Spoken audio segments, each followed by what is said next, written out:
1-minute warning! To the goofball army out there, hi at the families, tell them to get to the next room, tell them to go to your neighbors, because we got goofball news to go over, and it might get crazy.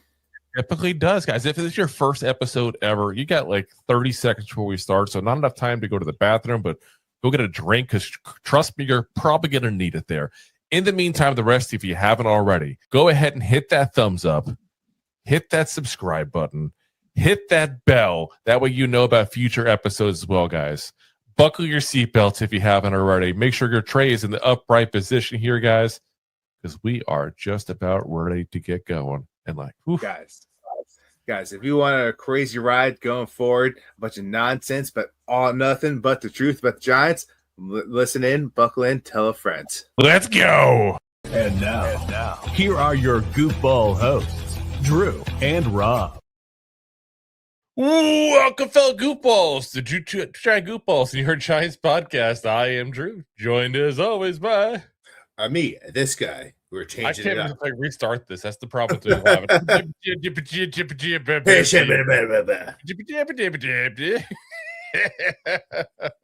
a me. If only I knew the name of the show.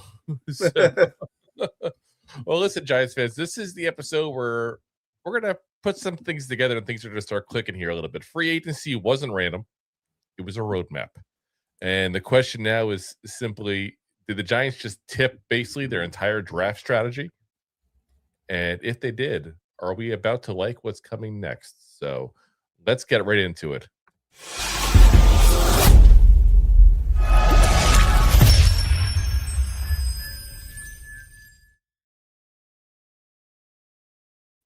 All right, before we get into that part there, we do have a little bit of Giants news to give. So first off, it's been a long time coming. The Giants have finally signed a defensive lineman. I did not think I did not think that we'd be getting this far into free agency before we sign a defensive lineman. Like, that's such an obvious need. It's not even funny. But we have. And the guy we've signed is Sam Roberts, not to be confused with Sam Adams, the beer maker. 6'5", 300 pounds. From 27 years old. He's going to be 28, though, next month. So he'll be 28 the year of the actual season there. Originally a 6th-round pick of the Patriots from Northwestern Missouri State back in 2022. Yeah, that's a new one. Northwestern Missouri State. I'm sure they've had plenty of Pro Bowlers and excellent. Gonna say they have a high goddamn pedigree of football players. It's not just Missouri State as opposed to Missouri. It's Northwestern Missouri State. I mean, Missouri's a big state. You have to know where you came from. Well, it's the show me state after all. You have to show everybody. But played 2 years for the Patriots, then played 1 year for Carolina, and then played last year in Atlanta. Now, last year is when all of a sudden he showed something a little bit. And a very short season for him. 5 games, 1 start, 18 tackles, 1 sack, 1 tackle for loss, 2 QB hits, a PFF grade of 83.0. So, again, small sample size, but that's a hell of a season for a guy that prior to that year for him last year, so far at least, had done basically jack and squat in the NFL for his career. And keep in mind, we just said 5 games, 1 start in there in the last year, 18 tackles. 4 years overall, including that year, 20 games, 2 sacks, 2 starts, 26 tackles, 1 sack, 1 tackle for loss, 2 QB hits. So literally last year in the 5 games, he had 18 of his 26 tackles, his only sack, his only tackle for loss, and both his QB hits. Yeah. So hopefully we're getting Sam of last year, not the rest of his career. Well, part of it, again, though, is he also had a short season. Only 5 games played last year. He dealt with ankle and knee injuries. Ended up playing 102 defensive snaps overall. In those snaps, 74 of them were at nose tackle. And that makes you wonder. 2 things. Is he being brought in to spell Dexter Lawrence occasionally? Or is he being brought in to shift Dexter Lawrence? I think there's going to be a little bit of both. Yeah, and I don't mean full-time shift, guys, when I say that. I mean, like, occasionally during passing down specifically, maybe you move him outside a little more, and then you have Dexter Lawrence as a D end, and all of a sudden you got, like, Burns or Carter right behind him. Like, good luck stopping that. Imagine being an offensive tackle and you got Brian Burns and Dexter Lawrence barreling down you. Yeah. That's going to be a little difficult, to say the least, to block. Yeah. And I think that's what they're going to look to do, is they're going to look to create those kind of advantages there. But Sam Roberts is an interesting case. Now, they haven't mentioned anything money-wise. I have to imagine it's pretty much a minimal deal. He hasn't really done much his career. Let's be very frank about that. But all of a sudden last year, before the injury hit, he was on pace to have a decent season, actually. It's a decent backup piece for the Falcons. So, you bring him in, again, assuming it's a cheap deal, you bring him in, you let him be a camp body, and if he repeats what he did last year, he's going to be a depth piece for us. Yeah. So, do we really have somebody in the chat pretend to be Mr. Beast? I got to put that up because that's hilarious. It says, yo, Mr. Beast here. If you can get 1 milk and 1 ball, you get 15 gifted. That's it. Just show milk in a ball of any sort within 30 seconds. What the hell? Yeah, I got it right here. That's just crazy. I got a bowl that had milk in it. Does that count? Oh my God. I got a football here too. There we go. I got my ball and my milk there. Done. Moved on from the scammer. Let me get that sock. I'm trying to figure out what the point of a scam like that. Like, what do you do? And it says gifted is coming. Well done, guys. What gift are we getting now? It can't be Mr. Beast. It'd be hilarious if it was, though. I would think it would say, oh, here we go. Here, and then a gift emoji. Oh, my gosh. Anyway, guys, back to Sam Roberts here. Again, you bring him in. You bring him as a depth piece. You go ahead and, take a shot and see what you got. And then, no harm, no foul. I don't really think there's much of an issue as far as that. I think it's a good pretty safe pick, and a guy who showed you something at least last year that didn't really show it the first couple of years. I think you're buying high. Yeah, you got good coaching in. Who, made a career out of making somewhat decent players look really good. Yeah. So I'm cool with it. I like the move there. We got to talk about an ex-Giant that I never thought we'd have to talk about again on the show, but yet here we are again. Thank you, Kay Adams. We have to once again talk about this thing. Odell Beckham Jr. Oh, dear. So he does the Fanatics Flag Football Classics here. By the way, he did have a really cool one-handed grab, which was kind of like nice for nostalgia. Let me just put it that way. It was nice for nostalgia. That's what it is. It's nostalgia. At this point. Yeah. Yeah. And Kay Adams was there. She interviews him afterwards, and she basically says point blank about him working with Jackson Dart. He said, "Weird you said that. That sounds great.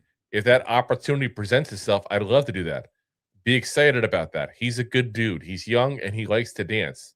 I like all that. So looks like he likes to have fun. If I can get that opportunity."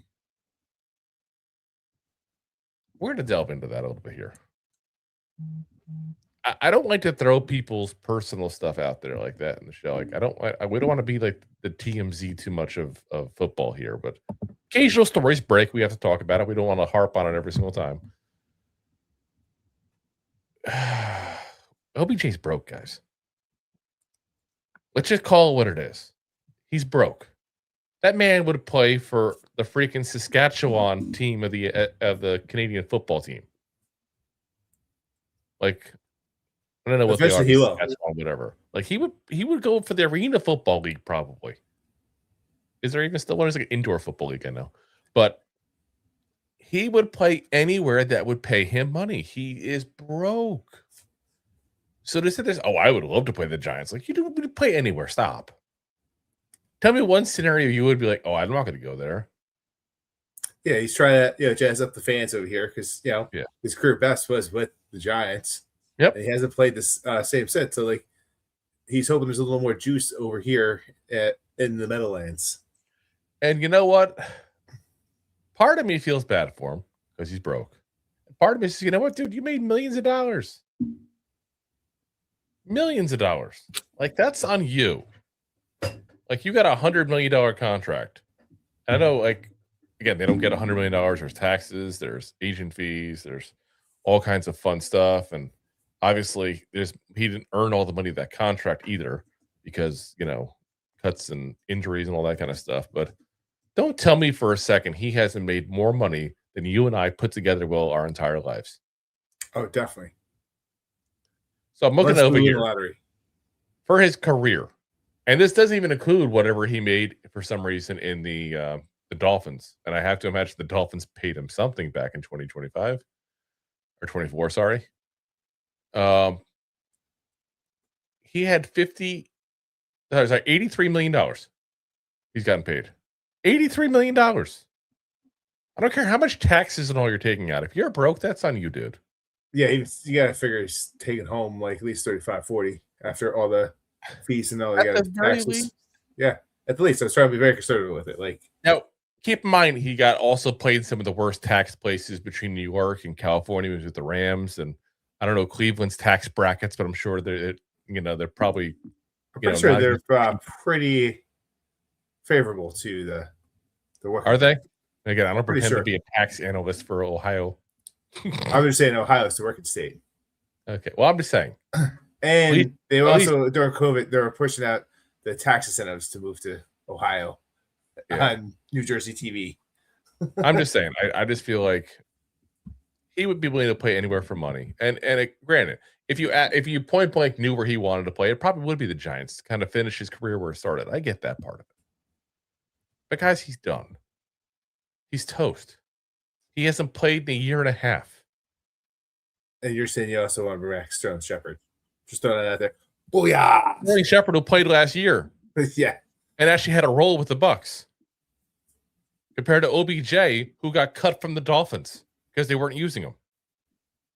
And they were pretty bad last year. They could have used any help. 24, keep in mind, not 25. 24 Dolphins. He didn't play anywhere in 25. Nope. So I'm just saying, I'm good. He's done. He's done. Let it be. Let it be. Whisper words of wisdom. Let it be. Okay? Like, it's time to move on. Let's talk about giraffe visits, though. We do got some guys visiting here that we got to talk about here. We're going to give you a little bit of info on them as well. It won't be full rundowns, but just to give you a heads up on who they are there. Pre-draft visit with Penn State center Nick Dawkins. He had a 70.3 PFF grade last year. He's ranked 410 out of 450 prospects on the PFF big board there. So day 3, safe to say. Yeah. If that, he might even be available as day 4. Might be available as an undrafted rookie free agent. Yeah. They also met with wide receiver Raja Nelson at North Dakota State's Pro Day. Last year, Raja had 28 catches, 404 yards, 4 touchdowns, 7 rushes, 14 yards. He's not even ranked in the top 450 with PFF's big board. So, needless to say, yeah. You know what? This is one here. Rob, why don't you take this one? Oh, yeah. Ethan Kalamanis. Oh, my gosh. So it's Ethan Kaligmanis, I think is how you pronounce it. I don't pretend to sit there and know the Rutgers quarterback who's going to be visiting for their local pro day. Like, my God. But last year at Rutgers, 62.2 completion percentage, 3,124 yards, 20 touchdowns, and 7 interceptions. So not a horrible year. Ranked 291 out of the 450 prospects, PFF's big board there. They will also meet with linebacker Anthony Hill Jr. at Texas Pro Day, and that's going to be a decent one there. So last year, 10 games, 69 tackles, 4 sacks, 7 tackles for loss, 2 interceptions, and a pass deflected, ranked 86th. So there's a legit guy there. Now, he'd be, you figure maybe round 3, they try to get him at that point. He might even go round 2 to somebody, though. Had a much better 24 than a 25, had a little bit of a down year there. We'll also host Georgia State wide receiver Ted Hurst on a pre-draft visit. Last year for Georgia State, 12 games, 71 catches, 1,004 yards, 6 touchdowns. He's ranked number 97. And he's an interesting guy there. He actually started off at Valdosta State. And if anybody knows, travels through Georgia, Florida there, it's pretty much the city right at the border of those two states there on 75. But, went to a really, really small school, went to a small school. I saw a small school. Yeah. I mean, Georgia State is not exactly, the big school. But I mean, they do get legit guys, obviously, but it's not like it's, top level talent there, but still dominated there. So I'd be interested. Memphis offensive tackle Travis Burke will also be in for a top 30 visit. Now, we talked about him when they had their pro day. The Giants met with him as well. So, it's definitely a guy they seem to be interested in. Interestingly enough, do you know who their assistant offensive line coach is by any chance, Rob? It's a very random question. The assistant offensive line coach for Memphis. I don't know. David Deal, the ex-Giant. So there's your connection right there, probably. You got to imagine David Deal's in the ears of the Giants saying, point blank, you got to check this kid out. They will also have a pre-draft visit with Penn State wide receiver Trebor Pena, who last year, 13 games, 49 catches, 552 yards, 2 touchdowns, 12 rushes, 73 yards. He's ranked 278 in the big board there. Another bit of odd news there. It's kind of late to come out for some reason. I don't know why all of a sudden now it did. But Arizona cornerback Trayden Stukes recently confirmed a formal interview during the combine with the Giants. Now, he's an interesting guy because he had a really crazy good year. And it's funny because some boards have him up much higher than other boards. So he had a 90.1 PFF grade last year, allowed just a 34.4 passer rating when being targeted. That's pretty goddamn good. Oof. Pretty damn good. So, ranking-wise, PFF had him ranked 61. Sports Information Solutions Big Board, 112th. So that's a pretty significant range there. You're talking like a round and a half almost, basically, difference between those two different boards. Yeah, it's crazy. Yeah, but so also no one knows until draft day. So no, and part of what it is, honestly, is what's your cup of tea when it comes to these corners, because you're going to want to pick a guy that fits your scheme. Obviously, like for us, again, we're expecting a physical man press off with defense kind of thing. Well, if you're somebody who plays zone much more, plays off man, doesn't play that kind of system, then you wouldn't want somebody who fits that system. You want a guy who fits your system. That's part of the equation. Exactly. And I'll tell you this, you're going to see a lot of that with wide receivers this draft, because there's a lot of wide receivers that are like that late round 1, early round 2 kind of feel. And they're going to be picked based on offensive fit, I feel like, much more than actual talent, because there's like 5 of them that are so close together, it's not even funny. But all right, guys, before we get into our prognostication there of what the free agency has told us, because legitimately, you can see what the Giants are looking to do based on what has happened so far in free agency. We do got to go ahead and remind you guys that, of course, you can go ahead and support the show at buymeacoffee.com/2giantgoopballs. There you can buy us beers. You can also we take beer. We do love beer. You can also go ahead and, of course, do monthly support payments as well. We do got to give a shout out here. Oop, I had one here on me, and my phone closed and I left it here. Cliffy from NY bought us 5 beers on Friday. Says a few beers for Friday happy hour. You dudes been working hard. Cheers. Appreciate it, man.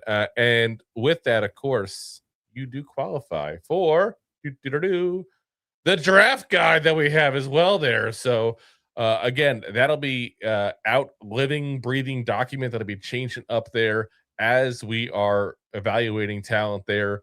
So we will have over 200 players already. And again, to the best of my knowledge, we're the only ones doing a draft guide specifically geared towards the Giants and how players fit to this team here. Of course, as always, we have the Goopball merch store over here at Two Giant Goopballs shop.fourthwall.com, where of course you got shirts, hats, mugs, travel mugs, buttons, towels, all kinds of fun stuff there. And of course, including our new pancake collection there in celebration of one of our newest Giants there with Pat's Pancake House, home of the fullback stack. And as always, any orders over $100 automatically free shipping there on the merch store there.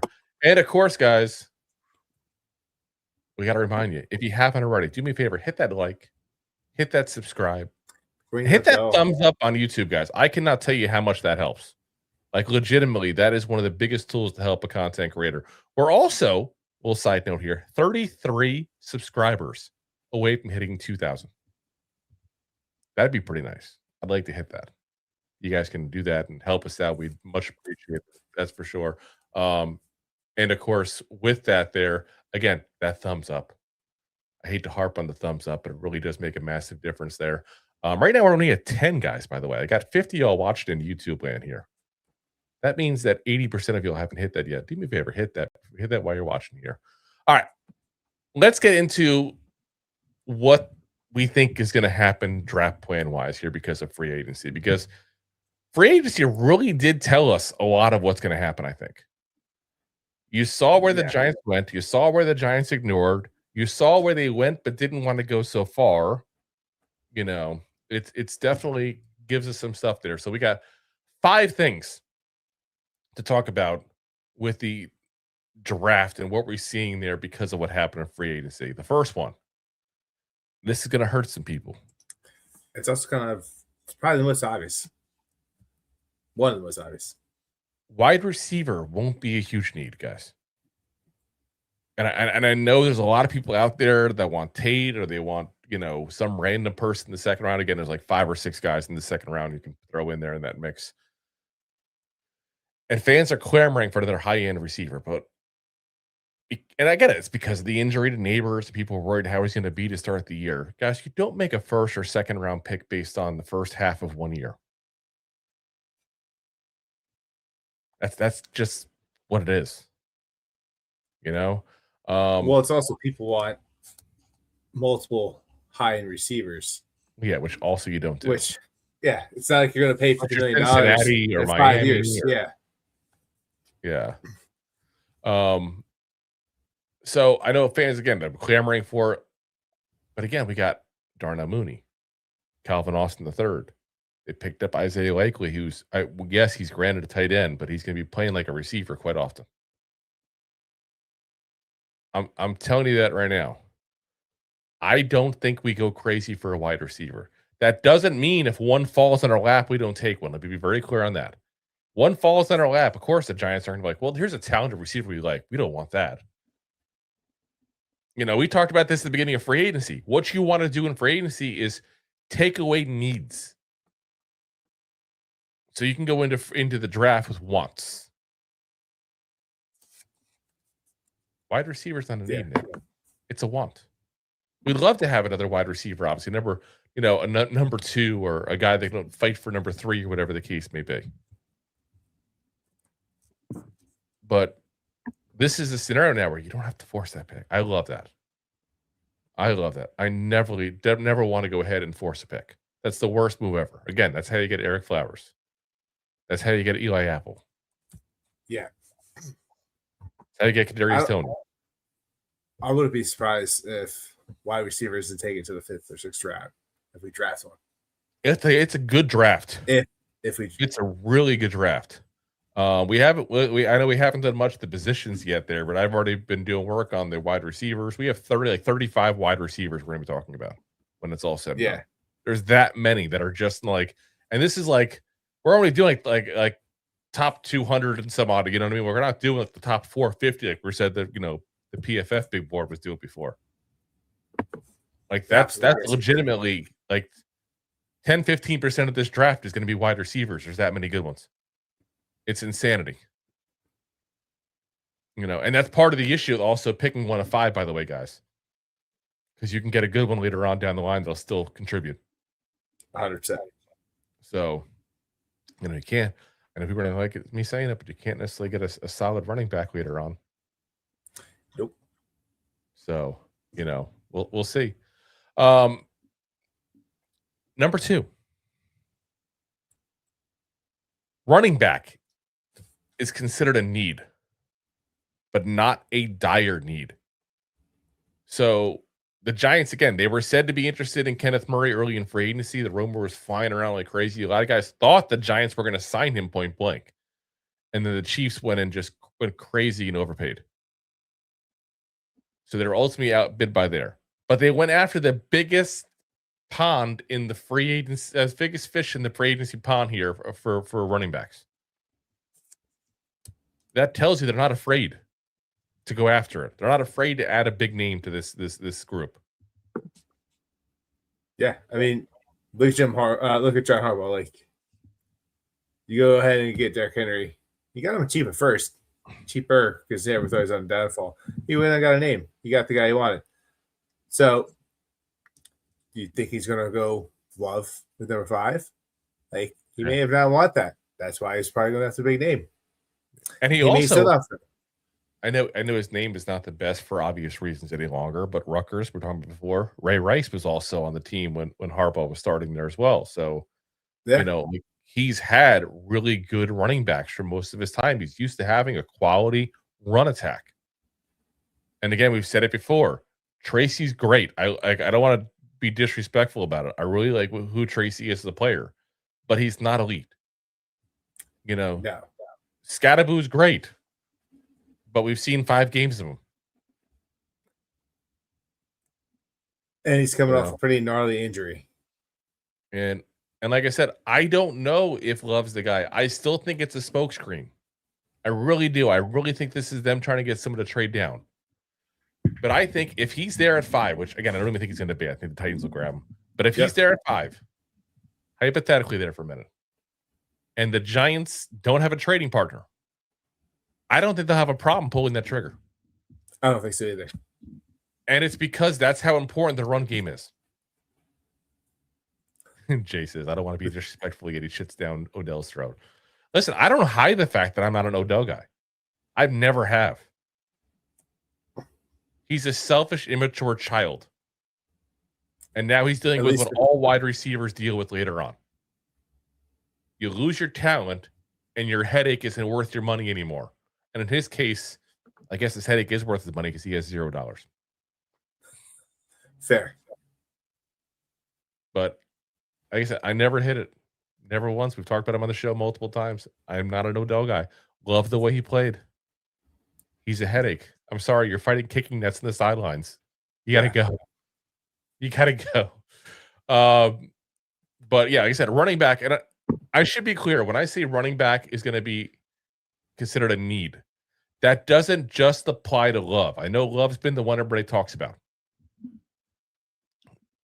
If Love is there, again, the conversation will be had if they can't find a trading partner. But don't think later on they won't go, let me go ahead and look at this guy here. He'd fit in well with this run scheme we're doing. And it's not a great running back class, guys. It's really not. But if you think they don't want to upgrade that room, why would they go after Kenneth Murray?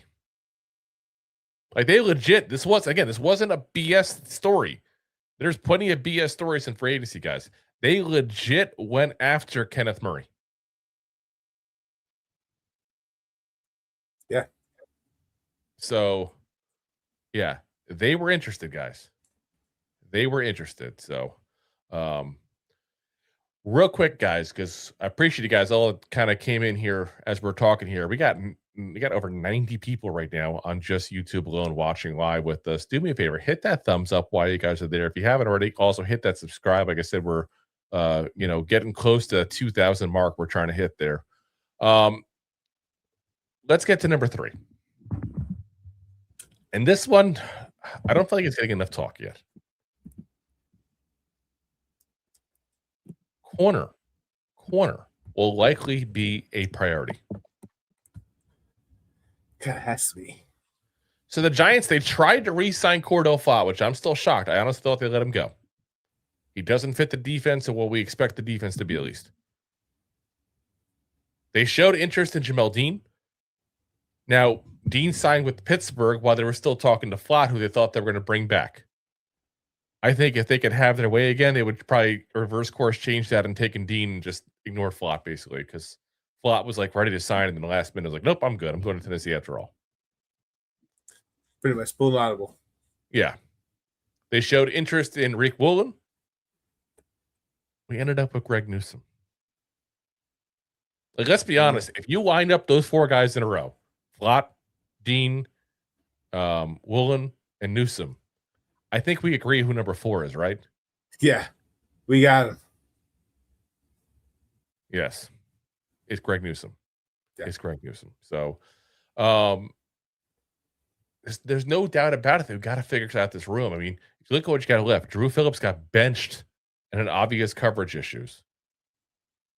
You know, you had Deontay Banks, who's just been bad. Then you had Paul Debo, who wasn't good last year either. Again, we said we had a rough year for the first year with the Giants because of the leg injury. We were clear about that from the get-go. But this position is an obvious weakness. And I think it's clear by the fact that the front office went in trying to do things that they recognize it. You know, messed up. Like, but they're not going to overpay to fix the mistakes. That's the beauty of it, because they know down the line that's how you get a Kenny Galladay.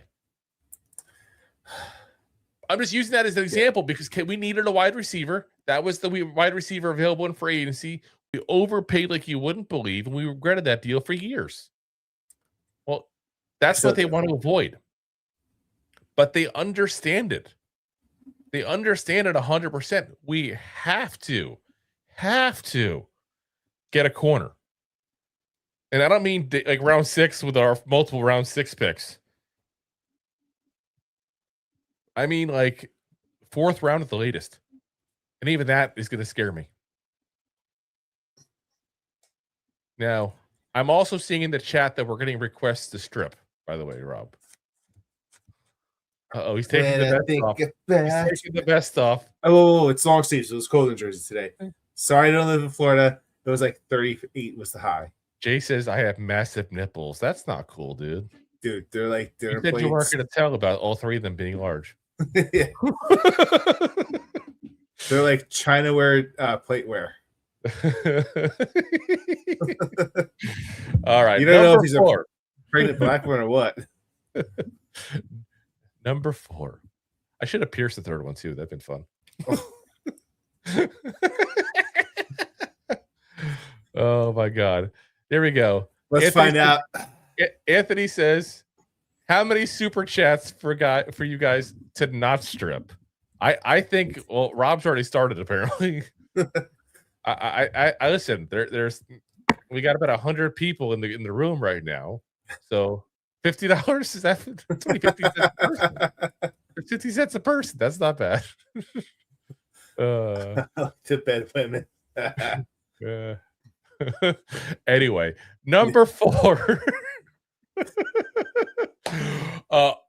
And this one I think some people are going to be kind of confused by, because this is something that we would probably never say in the show to be a smart tactic, but it's what I think is going on. Offensive line depth is not going to be a huge priority. So I would not be shocked if we go out and get early on a guard potentially to fill that right guard spot. So you understand what I'm saying? I'm saying the depth specifically. So the Giants already re-signed Jermaine Illuminor, obviously. So most of our starting lineup is already pretty much set, except for that right guard spot.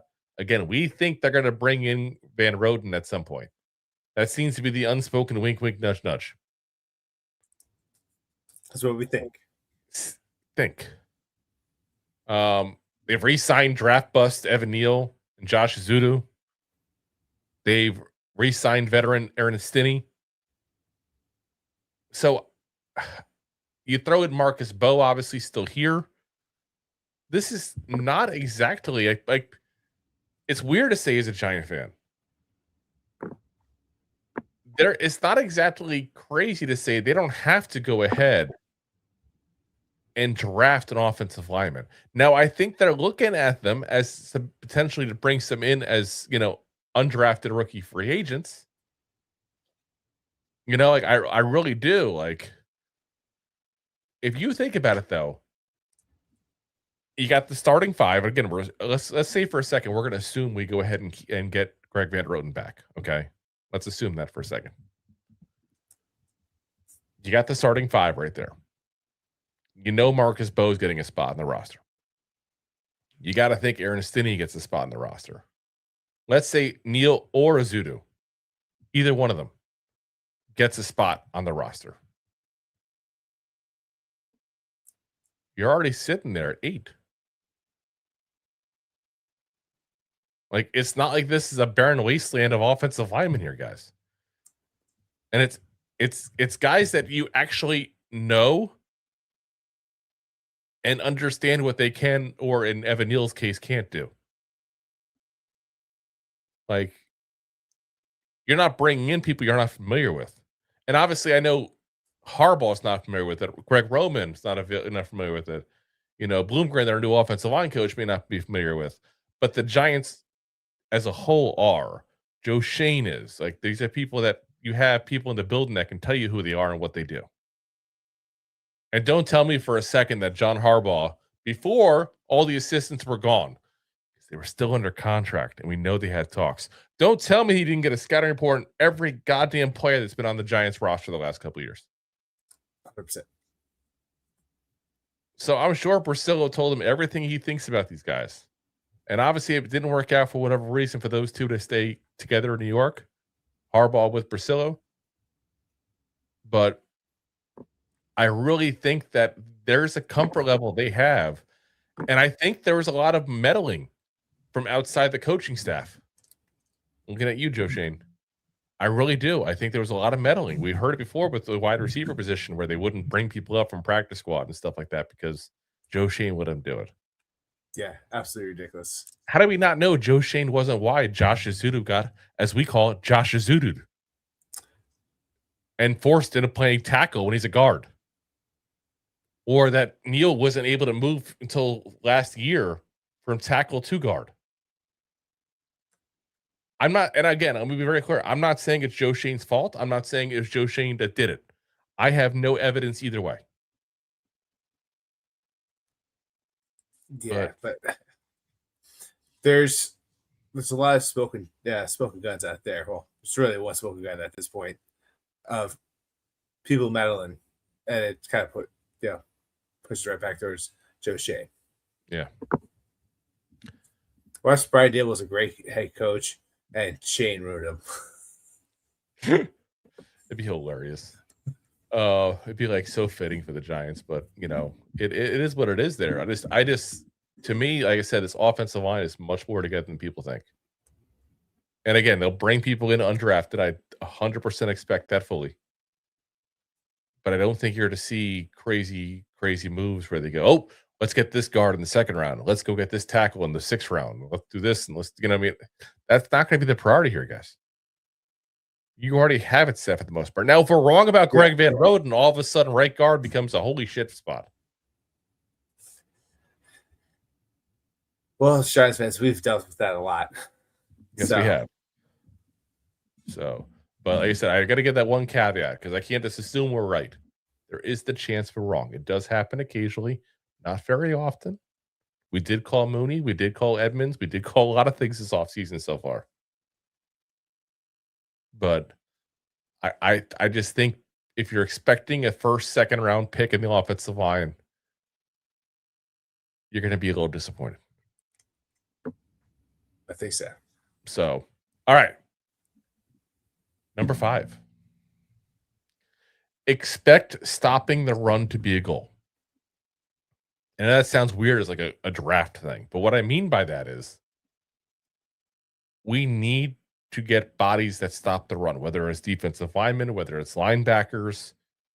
That is a priority that the coaching staff, the new coaching staff, has already set right off the bat. We haven't really done that in free agency.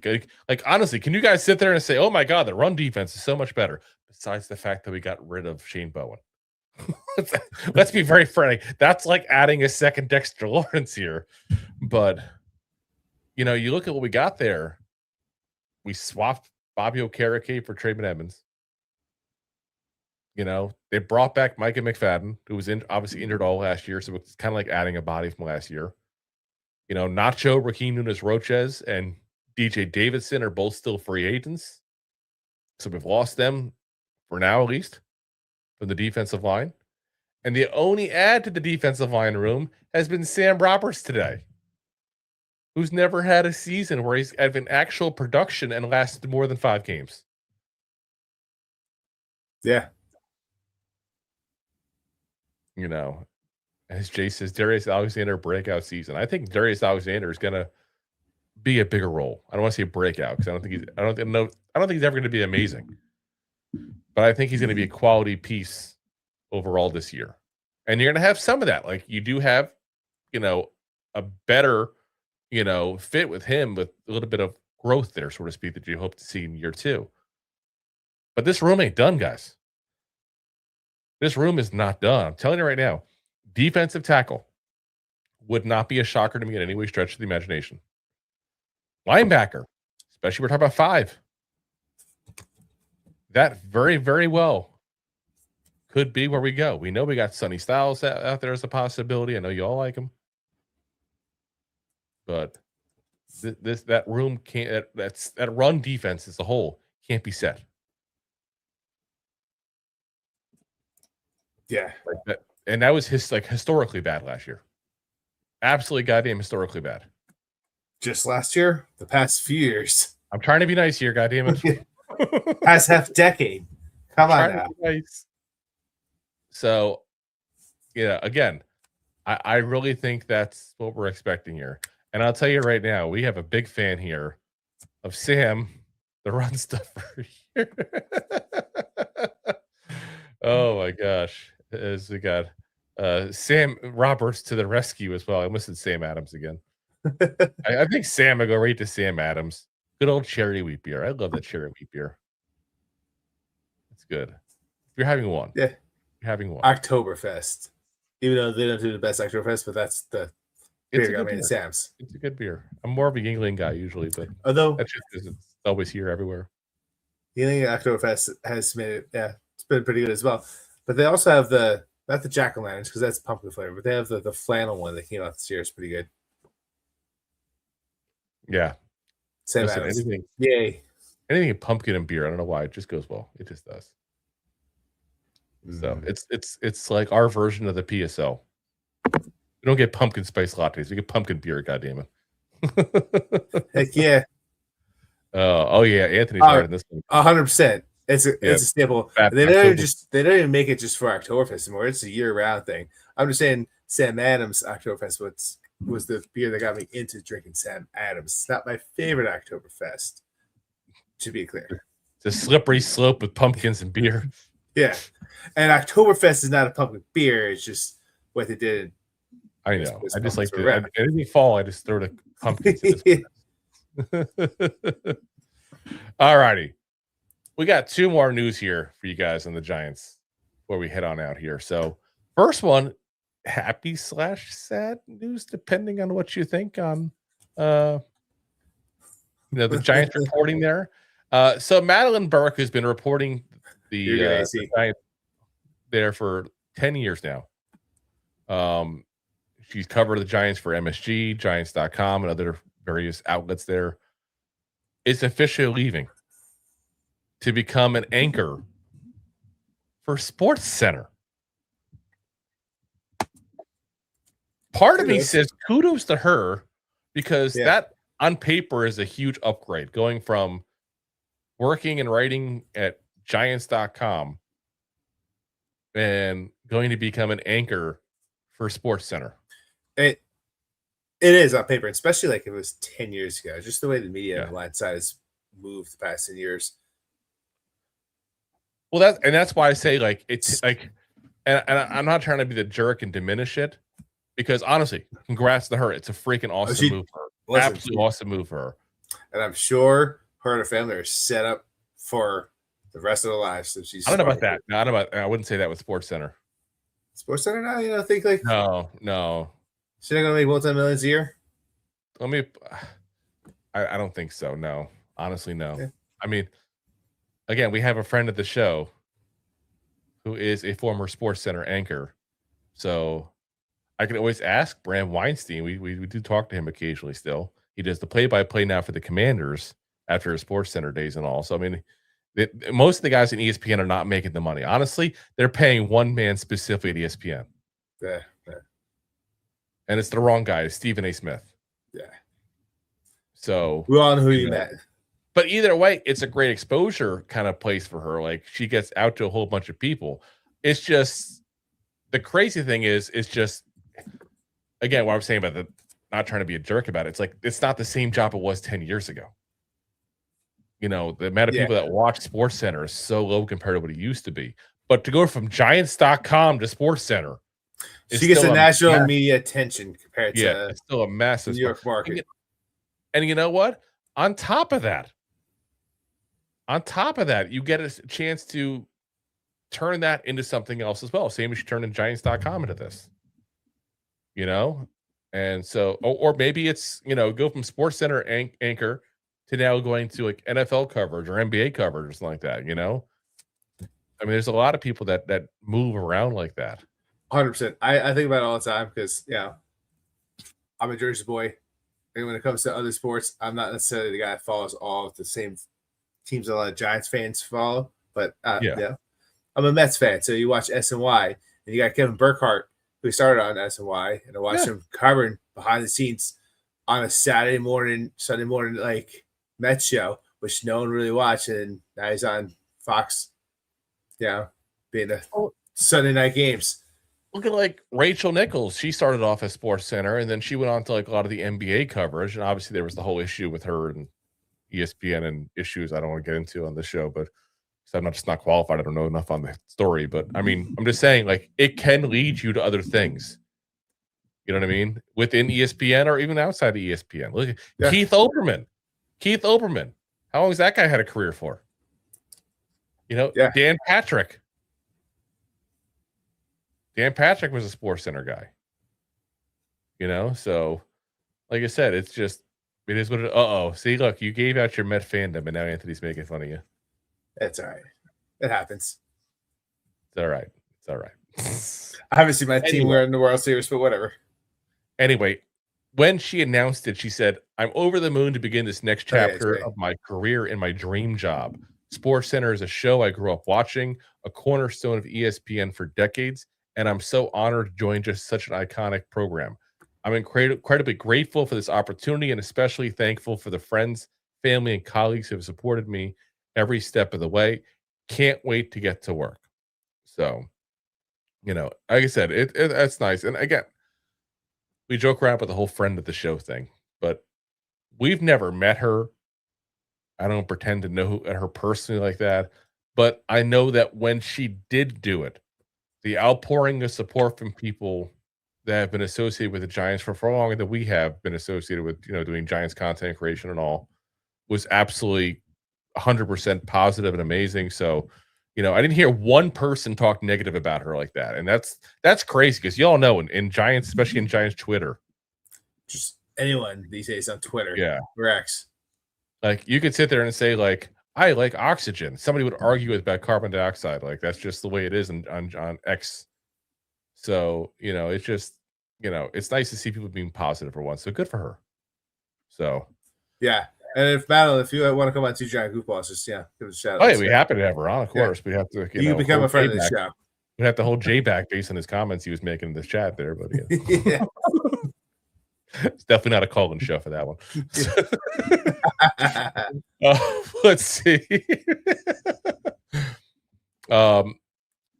One last bit of news here, and this is during the topic I know nobody wants to talk about here.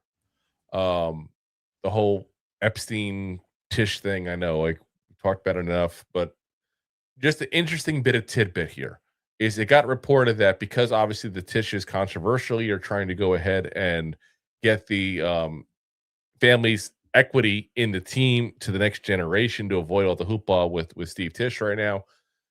They've had the team evaluated for cost, for what the team is valued, the valuation of it. And it's gone up, guys. Like a significant amount, by the way. So remember when the Koch family had bought their stake in it, they bought a 10% stake. They bought it for $1 billion. It's a $10 billion valuation, which what everybody said the valuation of the team was $10 billion. Now going up to $10.8 billion. Show me the money.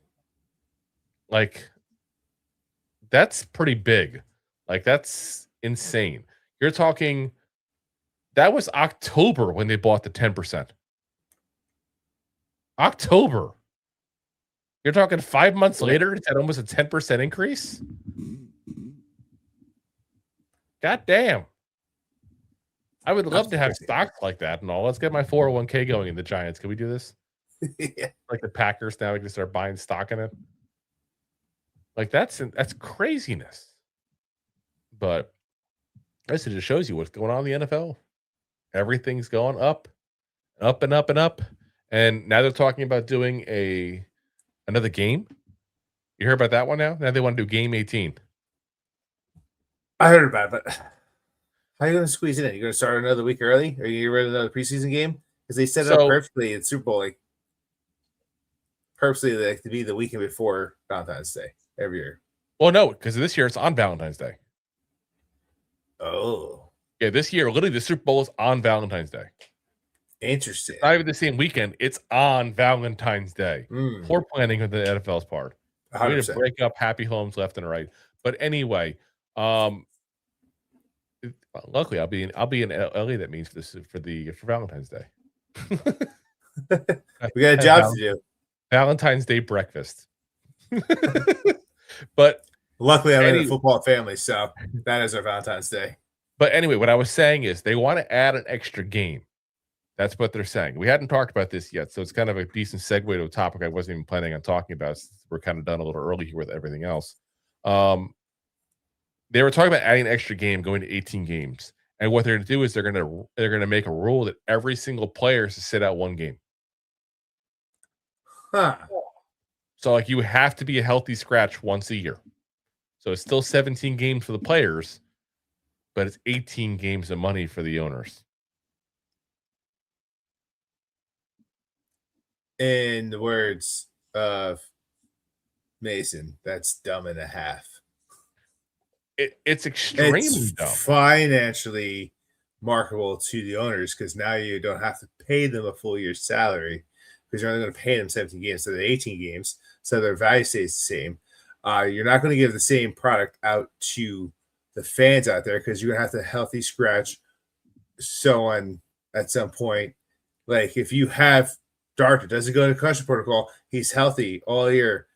Do you, like, it also changed how you set up? Like, if you're playing it, like, I said I'm a Mets fan. Yeah, AC said, yeah, he's a Yankees fan. There's no DHs for, National League.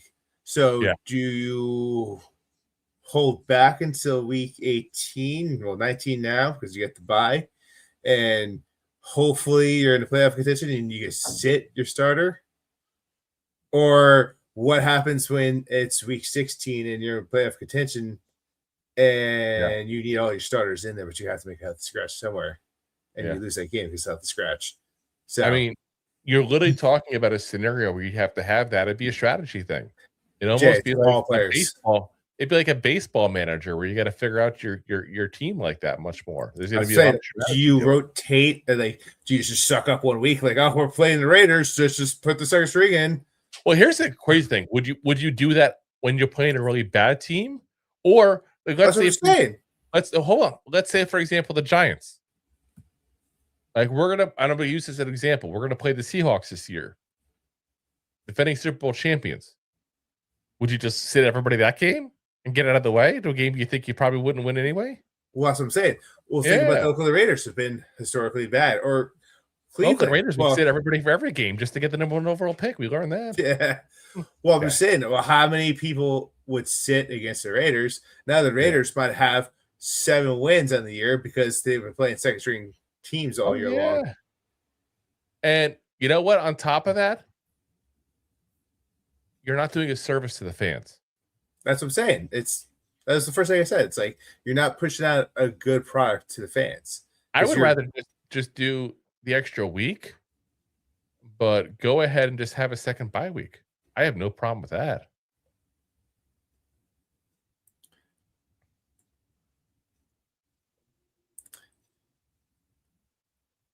Yeah, you're thinking about it. You're thinking about it. Well, I'm just saying, at that point, all you do is stretch out. That's what your goal is, to get the extra week of money revenue from the TV people and all that kind of stuff. You did that without doing anything to the players, and you're helping the players. Well, not cover. Yes and no. You get a little extra revenue, but you're not going to get the super juice if you make the extra game play. Because what that does is there's fans out there that only watch their team, and that's it. They'll turn on that TV, watch that team, and if they're on a bye week, they will not turn on the TV. There's fans like me that have 2 TVs on, or actually sometimes 3, depending on what games are on what time, where I have the Giants on, I have Green Bay on, and I have the Red Zone on. There's people like that, but there's also people that won't watch their team if they're not on TV. So you're going to lose money that way. All you're doing is stretch down. You get a couple extra people watching that extra weeks. Here's a good one for you. How about fantasy football players? I know you play fantasy football, Rob. Like, imagine trying to figure out your lineup. You don't know who's going to sit or start week to week. It'd be very interesting, but yeah. But I'm just saying, like, you're messing up a lot of the game by doing that. That's what I'm saying. I'm not a fan of that. Really I don't like it. I don't like it at all. Now, I will give this the one caveat of what would be good about it. If we did that, you would get the capabilities to go ahead and see more backups in actual game time action. So you get a chance to kind of showcase yourself as a backup. You know? I might too, Jay. AC. That's what I'm saying. Yeah. Anthony says I'd quit fantasy football. That's what I'm saying. Like, it's too much. Too many leagues. I put too much money in it. Too much attention. Yeah. It's bad enough. I stopped playing because I feel like every single time I went to play, it would be like no. I would usually be like second, third place. And a lot of times I wouldn't win because of it would be a situation where all of a sudden I'm getting like, this guy's sat because this team already get in the playoffs. And I'm like, well, that's not fair. Like, it's one thing is of injuries, that's expected, but that's why I kind of stopped playing. I was like, okay, well, that's kind of stupid now. Yeah, people is lucking into wins based on who plays on shitty teams. Pretty much. But that's life. 9 leagues, guys. Well, see, look, 9 leagues is so crazy that Rob left. That's how bad it was for him. He left because he couldn't believe we were in 9 leagues. All righty, guys. Well, listen, that's going to call it a night for us. We'll be back for you guys on a Wednesday. Of course, as always, we are live every Monday, Wednesday, and Thursday night on YouTube, the preferred platform, with, of course, Facebook, Twitter /X, Twitch, and, of course, Rob's favorite, my LinkedIn profile. Do me a favor, guys, before you get going here. I know I'm seeing us dwindle down here. Make sure you hit that thumbs up before you leave there. We got 30 thumbs up. I still got 72 of you all after a lot of you jump ship. We said it's time to go there. So do me a favor. Make sure you hit that on the way out there. Again, we'll be back on a Wednesday. I don't know what the topic's going to be yet, to be honest with you guys. It depends on how things go there. We do have a lot of the position groups already scouted, ready to go for that kind of stuff there. So we'll definitely be on. I think we're the only ones that still, even in the offseason, do 3 shows a week. It's freaking crazy. But we're just addicts. It is what it is. So Keep in mind also, of course, guys, we are always on the audio podcast the next day. It's Apple, Spotify, iHeartRadio, Pandora, all the big ones there. Shout out to the Spotify people. We actually broke a Spotify record for our show this past month here. So, and it's still got another week to go. So appreciate y'all. Again, we'll be back again with you guys Wednesday. Appreciate you guys for watching. Have a very happy, safe there Tuesday. We'll see you on Wednesday. And as always, Giant fans, go G-Man! Go G-Man! G-Man! Thanks for listening to Two Giant Goofballs, a New York Giants podcast. We appreciate your support. Thanks so much. Please, I'm begging you. Please subscribe.